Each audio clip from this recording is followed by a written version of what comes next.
All right, everybody. This is a update video on the blaster. Our crank did come in. Hot rods crank. I already have it installed. You guys are probably wondering why this whole assembly is in the freezer. I'll explain it. You'll see dudes rent or buy a crank installer. They're fucking morons.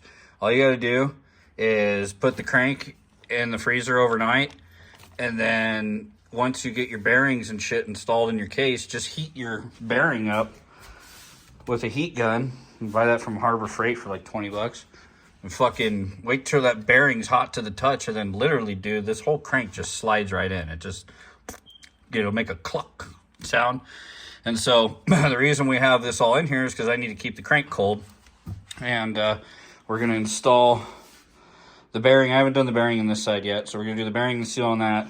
And then that way when I go to mate the two cases together, this is cold, and I will heat the bearing up in that case. So it just slides together, and everything you should just push together. If you do this right, you shouldn't have to do anything but kind of tap in the very end where those cogs are, you know, like right here. You just got to tap those in a little bit. But other than that, it should go together real nice. So I've got the piston. We were just waiting on it. The bottom end showed up before the top end, even though I ordered it from the same place. But something I want to point out here, why I did not go with a Wiseco Pro X or Vertex or Numera or any of those other ones, because I did a lot of reading up on these Wasser pistons. Number one, they're German, and Germans tend to have a good attention to detail, especially when it comes to their engineering. Now, they tend to over-engineer shit, but their individual parts themselves tend to be of higher quality. And you can see right here, look, they go through and they machine all the edges in here. If this were a Wiseco or any other piston, they'd leave this mostly unfinished and just have it be a huge, heavy piston. This piston is very light compared to the factory one, or the one I pulled out of. The one I pulled out of it was cast. And cast pistons have their advantages. They also have their disadvantages. One main advantage to a cast piston is lower warm-up times. And you don't have to be as cognizant of your, you know, heat cycles and whatnot. And they tend to be quieter. So this is a cast one here. Here's the old one.